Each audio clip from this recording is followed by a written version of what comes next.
À 10h06, on accueille sur le plateau de Direct Investisseur Mathieu Driol. Bonjour Mathieu. Bonjour messieurs. Bonjour Mathieu. Vous êtes responsable du trading action chez Day by Day. Oui. Et on va tout de suite se pencher avec vous d'abord sur l'indice élargi. L'indice large, c'est le stock 600. Exactement. J'essaye de... Est-ce qu'il nous parle ce stock 600 Eh ben justement, il ne me parle pas du tout. Je suis complètement déprimé. Bon, déjà hier, c'était une journée... pas inutile mais presque, étant le seul marché France ouvert en France, 700 millions de volume je crois. On y est presque, on est à 632 millions. Ben voilà. Ça s'accélère un peu sur le CAC, un petit coup d'œil sur le CAC, 5093 points, on est à moins 0,5 actuellement. Et donc les volumes, je pense que avant la fin de notre intervention, peut-être qu'on sera au volume atteint hier. Au volume d'hier, voilà. Bon, quand tous les marchés sont fermés, c'est normal qu'on fasse une bougie très anecdotique.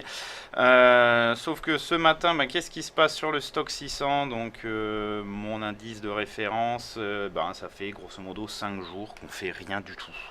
On fait rien du tout. On avait ce rythme de progression pour moi sur l'inertie de cette impulsion-là. Ce matin, une volatilité exacerbée. On prend 3, 4, 0,3, 0,4, 0,5 qu'on repère 15 minutes après et on finit par se stabiliser. Est-ce que j'ai une question? Est-ce que c'est le fait justement d'avoir eu un grand week-end, on va dire, pour la majorité des indices, hors Paris, parce qu'on rappelle, l'Allemagne était fermée, c'était Memorial Day aux États-Unis, mais l'Allemagne était fermée, le FTSE était fermé. Le Suisse aussi. Bon, d'accord, donc on était en fait les seuls. On était tout seuls, voilà. Est-ce que justement après ces mouvements sont généralement observés, on va dire, après une période de coupure comme ça? Ça met, on s'ajuste en fait, on s'ajuste en pré-ouverture sur les futurs. La première heure, les gérants passent leurs ordres, ça part un peu dans tous les sens. Et justement, je ne sais pas quoi penser de ce mouvement. C'est trop tard pour vendre puisque c'était plus haut, c'est pas assez bas pour acheter puisqu'on veut au moins attendre ce petit niveau ici de support. Alors expliquez-nous la séquence, si on rétropédale un peu en arrière, on voit qu'on a quand même ce gap qui a été ouvert, voilà. Là, on s'en souvient. J'ai une belle impulsion ici, sauf que le problème c'est que le mouvement se fait en 1 heure. Et que derrière, après, ça n'est que de l'inertie, c'est très difficilement traitable. Vous voyez qu'on monte extrêmement doucement, qu'on a peu de polarité. La seule polarité, donc, qui est pour moi un signe de tendance qu'on avait, c'était celle-ci. Voilà. Et c'est un niveau qu'on a cassé maintenant. Donc j'ai plus de polarité, donc ça veut dire que j'ai plus de tendance. Ça veut dire donc je ne suis plus censé être à l'achat sur ces niveaux. Si je dois acheter, c'est plus bas. Qu'on passe à la vente du coup, pas pour autant. Et voilà, c'est le problème, c'est que si vous vouliez dire si je peux pas acheter, il faut peut-être que je vende. Sauf que vous mettez en face d'une tendance, donc c'est pas bon. Donc en fait, grosso modo, vous vous retrouvez à ne rien faire, ce qui me déplaît fortement. Puisque je suis payé pour faire et pas pour rien faire. Il est vrai qu'on dit parfois de ne pas perdre d'argent, c'est déjà en gagner. Donc il est peut-être préférable de ne rien faire actuellement. C'est une décision de trading pour moi. Je veux dire, vous en avez 3. Vous avez l'achat, vous avez la vente, mais la neutralité, c'est-à-dire la non-prise de position, est une décision de trading si elle est, on va dire, réfléchie. C'est pas juste par flemmardise ou par absence. C'est une absence de conviction qui me dit... je ne veux pas participer à un mouvement parce que justement je ne sais pas s'il sera durable, et là pour le coup c'est un petit peu le cas. Bon écoutez, merci d'être venu. C'est là où il y a quand même des valeurs qui peuvent être intéressantes. J'ai essayé, j'ai passé une bonne heure et demie à tout screener ce matin, en long, en large, en travers, pour quand même essayer de ne pas arriver les mains trop vides. J'ai trouvé BMW. Donc automobile, alors c'est un secteur qui est quand même très volatile. C'est un titre qui a marqué un nouveau plus haut historique à la mi-mars, et depuis on est quand même sur une dynamique, mine de rien, qui est baissière, puisque vous le voyez, les creux et les sommets s'enchaînent de façon assez propre, avec notamment ces polarités, c'est-à-dire que les anciens supports, par exemple 110,25 deviennent résistance, anciens supports 106,40 deviennent résistance là aussi, avec toujours des petits excès. Alors ça, c'est, vous voyez, ce petit excès ici, le petit excès au-dessus.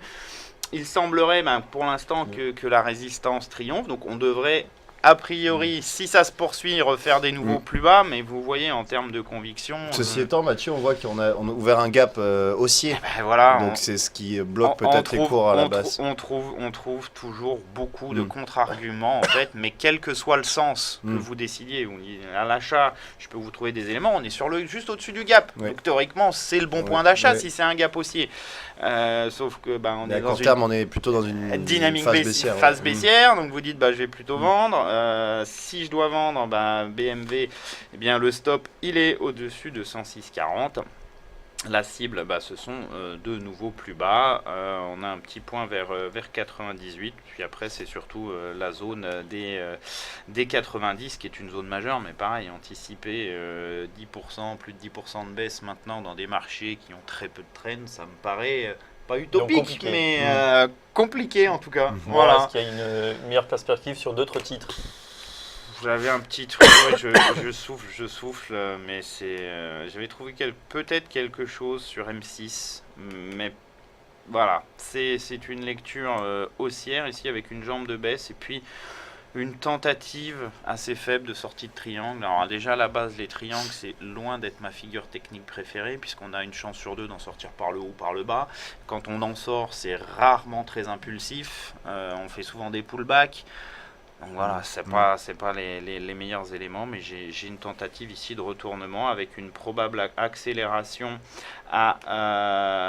dès la clôture sous les niveaux. Bien sûr, en intraday en ce moment, les graphiques sont bouleversés à cause du retraitement des dividendes. Si on clôturait sous cette zone des 17,30, 17,10, effectivement, on devrait revenir sur 16,20, mais vous voyez, pareil, c'est pas... Je sais pas d'un enthousiasme et puis d'une perspective débordante. Voilà. J'espère que ça évoluera d'ici jeudi pour pas revenir à vide. Mais bon, il y a des fois comme ça où effectivement, il vaut mieux pas dire grand chose plutôt que dire des choses où on est quasiment sûr de se tromper. Si on regarde l'indice, notre CAC 40 actuellement moins 0,5, 5089, on a l'impression là aussi qu'on arrive dans une espèce de range. On n'a pas tenu ces 5100 points, on les a lâchés. Est-ce que c'est temporaire ? On se retrouve un peu là au milieu du gué de nouveau, entre le plus haut 5268 de mémoire et 4900. Ce qui est à noter également, c'est la rapidité des mouvements. Comment expliquez-vous justement qu'on accélère? Par exemple, tout à l'heure, on a vu sur le CAC 40 où on a accéléré à la baisse en l'espace de quelques minutes de 60-70 points. Et puis ensuite, on a des phases de stagnation pendant quelques heures où ça ne fait vraiment strictement rien. C'est ce qu'on a fait à la hausse. On l'a fait à la hausse et à la baisse ce matin. Le 19 mai, on accélère pendant 1 heure et puis après, il ne se passe plus rien pendant 5 jours. S'il faut, là, on a accéléré un petit peu. On va peut-être accélérer l'heure qui revient et puis on ne fera plus rien. C'est ce qui rend... Profiter de ces moments est vraiment très compliqué. Soit vous êtes réactif dans la minute et vous avez tous vos ordres qui sont déjà préparés et puis vous prenez un petit pourcent puis vous en allez, ou soit en fait il n'y a rien à faire et puis il faut attendre que le marché tranche.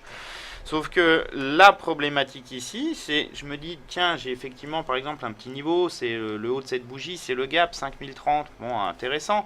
Sauf que, est-ce que si je le casse, je suis baissier pour autant ? Je vais pas l'être, parce que j'aurai pas de timing, parce que mon stop, il sera au-dessus du dernier sommet, il sera beaucoup trop loin, puis mon support, il sera pas loin. Donc, je ne sais même pas, entre guillemets, ce qui va pouvoir déclencher une tendance pour les jours à venir.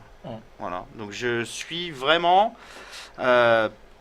passif et ça il vaut mieux quand même être plutôt proactif dans le trading que subir les événements, et là malheureusement je n'ai pas d'éléments qui me permettent d'avoir ne serait-ce qu'une seule conviction dans un sens ou dans l'autre d'ailleurs, peu m'importe, mais au moins une conviction, et là pour l'instant je n'en ai pas. Très bien, écoutez, c'est pas grave, on verra jeudi, puisqu'on a le plaisir de vous retrouver le mardi et le jeudi, que vous retrouvez plein d'idées, surtout que le marché va commencer à bouger un petit peu plus que qu'est-ce qu'on a entre le point et le plein bas. Nous, on a quand même un petit peu plus de points, pratiquement 70 points ce matin, on est à 5087, 680 millions d'euros échangés à 10h16, et donc Mathieu Driol, on vous retrouvera bien jeudi avec plein d'idées, on l'espère. J'espère aussi. Merci tout de suite. On va voir du côté de Jérôme Vignerier, peut-être qu'il a plus d'idées. À tout de suite.